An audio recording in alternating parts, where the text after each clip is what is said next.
Now let's discuss about torque calculations in epicyclic gear trains or planetary gear trains, right? Look, this is such a topic which is very easy, very direct, and likely to be asked in GATE or any other examination. But the thing is that I know many students who have learned the process of solving the questions using torque calculation, but conceptually they don't understand what is to be done and why is it to be done. So in this discussion, I'm sure you will learn a couple of such crucial concepts. Those will help you in solving any and all types of questions regarding torque calculation, not necessarily in epicyclic gear train, but also in any type of simple or compound gear train. But firstly, let's focus on planetary or epicyclic gear train. Look, how many different components a planetary or epicyclic gear train has, that we have already covered thoroughly, right? This part here, the central part, is called as sun gear. This gear, which rotates about the sun gear, is called as planet gear, right? And this internal gear, the largest one out of all, is called as ring gear or annular gear right? This is what we have covered. Now we know that the axis of sun gear is passing centrally like this, right? It is passing centrally through the system, and it is a fixed axis. Its axis does not change with time, its location does not change, it stays here, right? Sun gear keeps on rotating about its own center, and the axis of this gear does not change. That is something that we already know. So it's a fixed axis gear, right? So if I were to show its connection, that if it is connected to some shaft, then this is how I can roughly show a shaft which is connected to the sun gear. So, if any torque is to be transmitted to the sun or from the sun gear, it can be done directly from that shaft. You can see, right? We can apply torque, any torque on this shaft, that will be received by the sun because they are directly connected, and the axis of this shaft does not have to change because sun's location is not changing. Similarly, if you look at the ring gear or the annular gear, this gear also, its axis coincides with the axis of the sun, right? The axis of ring gear also does not change. So this ring gear, as I have already shown you and I have already told you earlier, that it can be connected to any other external shaft via some connection, which can transmit the torque to this ring or to this annular gear. But what about the planet gear? Planet gear's axis is currently at this instant is passing from the center of the planet gear, but planet gear keeps on rotating. Planet gear does not have a constant, it does not have a constant axis. The planet gear keeps on rotating, revolving around the sun gear. So its central axis also will keep on rotating around the sun gear. It does not have a fixed axis. That is why whenever torque is to be transmitted to or from the planet gear, it is done with the help of an arm, right? You can see this region, this shaded portion that I have shown here, which is bluish in color. This region is called as arm, or it is also called as carrier. Carrier. This is also something that we already know. But the thing to note here is that whenever we are going to do the torque calculation, in that case, instead of planet, we are going to consider the arm for calculating the torque, which is very much obvious because planets keep on rotating not only about their own axis but also about the sun, and they do not have a fixed axis about which their torque can be calculated. Hence, the torque transmission for planets is done with the help of arm, as I have already told you. And about which axis does arm rotate? You can clearly see that arm rotates about the same central axis. This whole arm, this rotates round and round, this rotates round and round about the same central axis, this same central axis about which the sun was rotating, about which the ring gear was rotating, right? Let us visualize this even better with the help of one more diagram. Now let's have a look at this diagram on the left and compare it with the diagram on the right side. Conceptually, both of them are similar, but there is just one difference between them, that on this diagram on the right side, we were having a single planet, but in the diagram on the left side, you have two planets. You can see that one, this yellow colored gear, this is a planet gear, and this is also a planet gear, right? And again, both of these planet gears are connected together via an arm. This shading that I am doing right now, this link is the arm or the carrier. On the right side, there was just a single planet being held by the arm. On the left side, there are two planets held by the arm. Similarly, you can have three planets also, four planets also, as we know. The shape of the arm can change, the shape of the carrier can change. In case of three planets, it may look something like this, right? One will be held here, other will be held here, third will be held there, or it can have a totally different shape altogether. The shape of arm, listen it carefully, the shape of arm does not matter. What matters is that arm is going to connect or carry all the planets together, and this arm will rotate about which axis? About the central axis, right? In this diagram also you can clearly see that arm rotates about the central axis. Look, practically you understand this, that planets, they do not have a fixed axis, and there can be more, one or more planets, right? This planet on the top has the axis passing from here, this planet has the axis passing from here. In such case, if you want to extract or if you want to transmit the torque to these planets, how will you do it?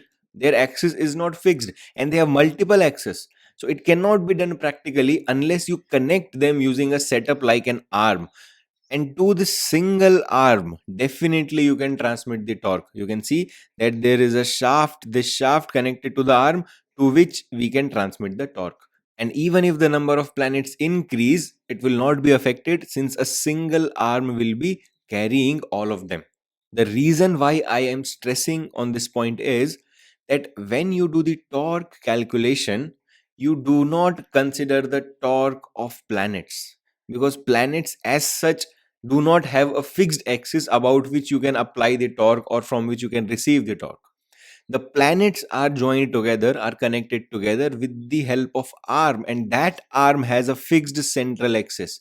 And on that axis, about that axis, you can transmit the torque. That is why in torque calculation, we do not consider the torque of planets, rather, we consider the torque of arm. So, what are the three components of which we are going to consider the torque? First is sun, other is ring gear, and third is the arm. These are the three components which will be involved in torque calculation and not the planet. And in case you had any confusion regarding torque transmission through sun or through ring gear, you can see this diagram. You can see that this shaft is connected to this sun, to the central sun gear, right? To which you can easily apply the torque. You can see that they have shown a handle to which the torque can be applied, right? And the shaft will rotate and the sun gear will rotate. Similarly, on the ring gear also you can see that there is a handle connected and torque can be transmitted via this handle. Now the setup can be different depending upon the different gear trains. There are more than one ways to do it, but I hope you got the point that the sun gear is rotating about this central axis, right? This ring gear also is rotating about the central axis, and this arm also, which is connected to a central shaft, is rotating about the central axis. So all these three, this rotation and this rotation, are happening about the same central axis, right? And this point is quite unique about the planetary or epicyclic gear train. And now, since we have done this whole discussion and we have understood that what is going on, I want you to write 2 points in your notes.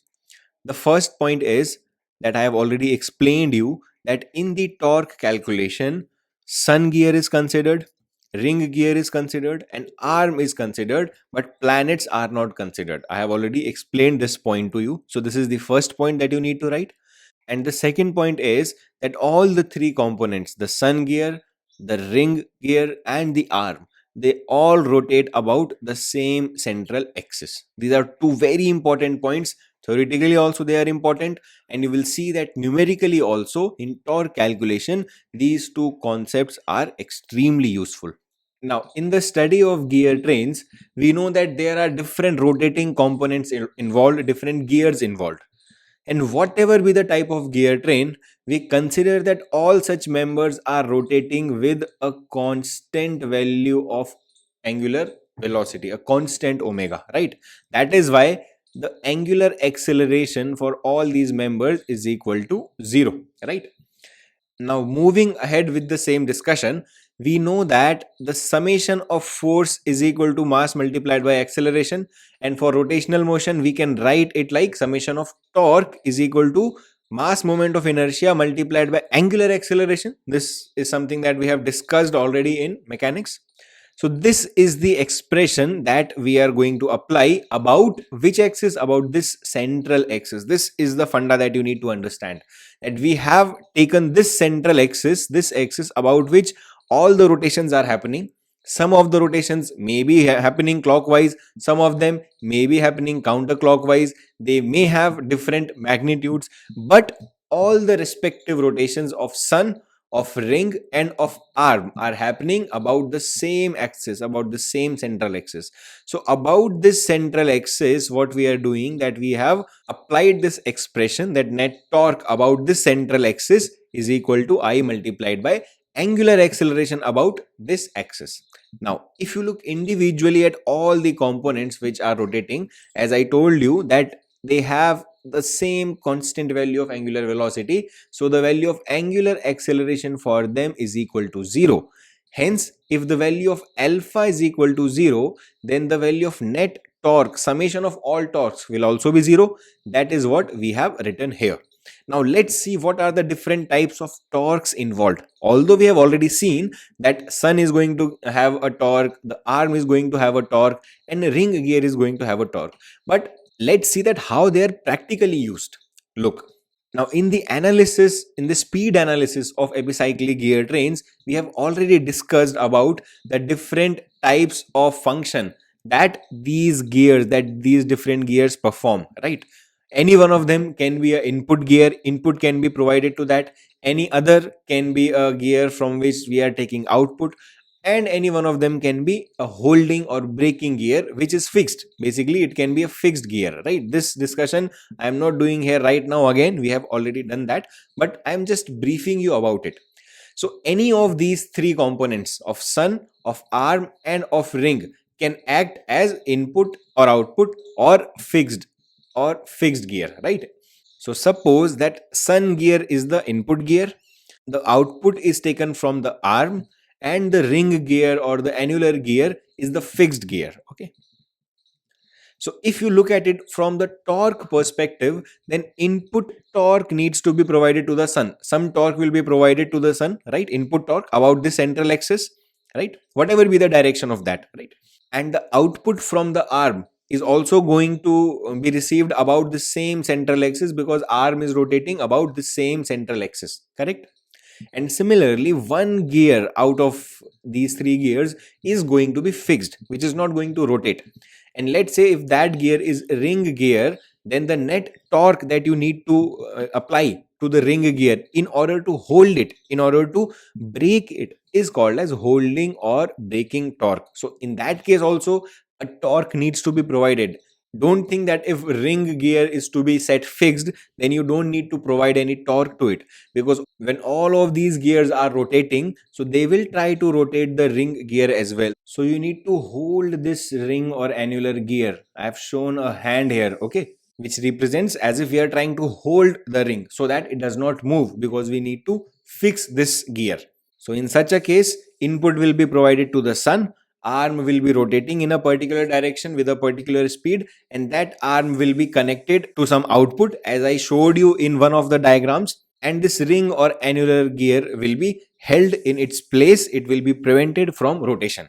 And all these torques which we are applying either as input or output or to hold it are going to get applied about the same central axis. So summation of torque, when we say that summation of torque is equal to 0, so what all torques do we need to consider? The torque of sun, the torque of arm, and the torque of ring, which are nothing but input, output, and holding torques.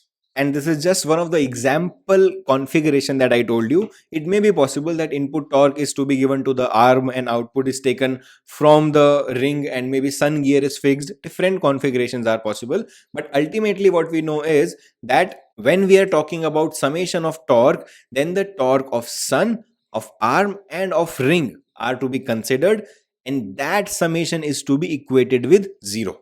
The torque of planet is not going to come. So now we have written all the individual torques and added them up: the torque on sun, the torque on arm, and the torque on ring. And don't confuse this A with the annular A, okay? Because generally speaking, arm is represented by small a and capital A represents the annular gear, okay? But what we have done is that ring gear we are using as the notation. So R is representing this ring and A is representing this arm, but generally arm is represented by small a. But since you can decide notations accordingly, so this is the notation that we have followed. So three individual members who are transmitting the torque, their net torque should be 0 about this central axis. Now notice something interesting here. In case of speed analysis of gear trains, let me give you the example of tabular method. We used to make the table, right? And out of the table that we make, there were three rows of speed that we used to consider, and out of those three, two were known to us, right? In the end, we used to get some expressions in the terms of x and y, right? And two of them were known to us. Using and solving those two equations, we used to find out the value of x and y, and we used to calculate the third speed using the x and y. This was the funda for speed analysis of gear trains. Two speeds should be known to you in order to find out the desired speed, right? But coming back to the discussion of torque, if two torques are known to you already, you will be able to calculate the third one directly using this equation, right? And they don't want things to be easy for you. That is why they will just give you one value of torque. It's a standard way of defining it, that for speed analysis, two speeds are known, and for torque analysis, only one torque is known, and rest two are not known to you. You need to calculate them. Now, obviously, you cannot calculate these two values or any two values of torque from this single equation because you have two unknowns. So you need to have one more equation of torque in order to solve it. So merely this first equation is not going to get you the desired answer. You need to have one more equation including the different torques which you can use to solve these two equations and get the answer. And to get the second equation, our favorite law is going to come to our help: law of conservation of what? Of energy. I have already told this number of times, be it thermodynamics, be it fluid mechanics, be it heat transfer, be it strength of materials, be it theory of machines. Everywhere this law finds its use in one form or the other. Now, what exactly these gear trains are doing? They are receiving some energy at the input, rotational energy at the input, which is having some torque and some angular velocity, and it is giving again some rotational energy as output with some other torque with some other angular velocity, right? So basically the energy is also getting transmitted from input to the output. And for ideal cases, the cases that we are studying, we will not consider any of the loss in energy, any mechanical loss or any other type of loss. We are not going to consider. We will assume that all the energy provided remains conserved throughout this process. So let's apply that. So considering this whole gear train as a single system to which we are providing some energy as input and getting some energy as output, the net summation of rotational energy should be equal to 0. Whatever is the energy given should be received at the output. Obviously, its speed will be different, its torque will be different. That is what the gear train is doing, right? It is modifying the motion, it is modifying the angular velocity, the torque of rotation.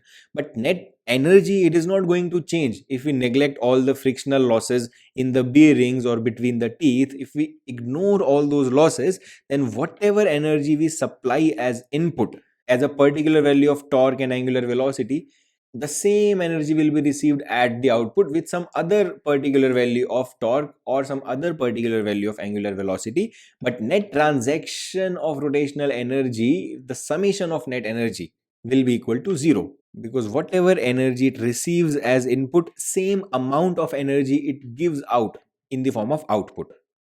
So net transaction of energy input and output will be equal to zero. So now let's apply the conservation of energy principle. Since it is a rotational motion, so the energy is defined per unit time. Because in case of linear motion, we can directly define the energy as the work done, that this much force was applied and this much distance it moved. So the multiplication of them is going to give you work. But in the case of rotational motion, it rotates continuously about the same point, right? So angular displacement is not the best way to define the energy. That is something that we have already discussed in mechanics. So we observe the motion per unit time. That is why we basically apply the conservation of energy per unit time. That in unit time, how much energy went in is equal to how much energy went out in the same unit time. So basically we are applying the conservation of power. Energy per unit time is power, and power for rotational motion we know is given by torque multiplied by angular velocity. Just like for linear motion, it is force multiplied by linear velocity. So for rotational motion, it is torque multiplied by angular velocity. And this net transaction has to be equal to zero, which means that net rotational energy of sun plus net rotational energy of arm plus net rotational energy of the ring gear should be equal to 0. And don't confuse that how their sum is going to be 0, because some of the torques will be positive, some of the torques will be negative. In a similar way, some of the omega can be positive, some of the omega can be negative, depending upon the direction, depending upon whether that is rotating clockwise or counterclockwise about this axis. So the signs will take care of it and they will get cancelled such that the net summation will come out to be 0. Now as we know that in this setup, one member is input member, one is output member, and third is fixed member. So obviously for fixed member, the angular velocity is going to be 0. So suppose in this case, suppose that the ring gear is the fixed gear. So if ring gear is fixed gear, so the torque applied on the ring gear will be called as braking torque or holding torque, but the value of angular velocity of ring gear will be 0 since it will be at rest. So automatically this whole term will become 0, and if this term becomes equal to 0, what you will be having? This summation is equal to 0. That's it. You will be having just these two values equated to 0. Now in our previous videos, we have already discussed the tabular method to determine the different velocities, angular velocities, and I told you that two of them are given and third one of any of these three is to be calculated. So angular velocity omega s, omega a is not the issue. These values either will be known to us or we will be able to calculate them. So angular velocities will be known to us. One value of torque will also be known to us, and it will be known to you and it will be given to you in the question in such a manner that ultimately you will be having two equations with two unknowns. You don't have to bother about it, that what values will be given, how to calculate these values. The given values of torque and angular velocities in the question will be such that using these two equations is going to get you the required answer, whatever question is going to ask you. So you don't have to bother about it, but you should know to apply these two equations. And I know many aspirants, good aspirants as well, that they just learn these two expressions, and especially this one, without understanding that why the summation of torque is equal to 0, without understanding the concept of this axis, without understanding the concept that planets do not contribute directly in rotation about this axis, but it is done with the help of arm.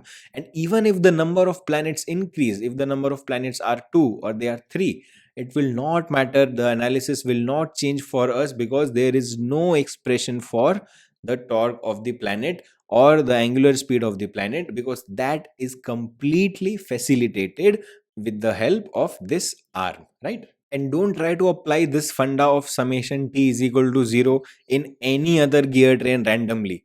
it is happening for epicyclic gear train because it is such a configuration that is allowing the torque about the same axis. But in the case of, let's say, simple gear train, this gear is transmitting torque about this axis, this second gear is transmitting torque about this axis, so both these axes are different. In this case, you don't try to apply summation t is equal to 0 for torque calculation.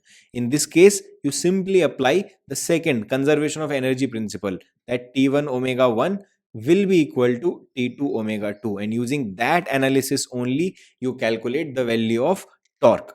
So it is a very simple funda that you need to keep in mind in torque calculation, and you can solve any type of gear train. The funda is that observe that about which axis the gears are rotating. If that axis is different and it is in mesh, just like this case, then just like the case of simple gear train, then apply just the conservation of rotational energy funda. But if the two gears are rotating about the same axis, for example, in compound gear train also there will be cases when two gears are mounted on the same shaft. So in that case, if you want to apply the torque calculation, or in this case you want to apply the torque calculation, then definitely apply the concept that summation of torque about the central axis is going to be 0. So I'm sure this confusion is clear to all the aspirants, that why summation of torque is coming out to be 0 in the first case, and how to solve the questions of torque analysis, torque calculation for any type of gear train. Now let's solve questions on this concept.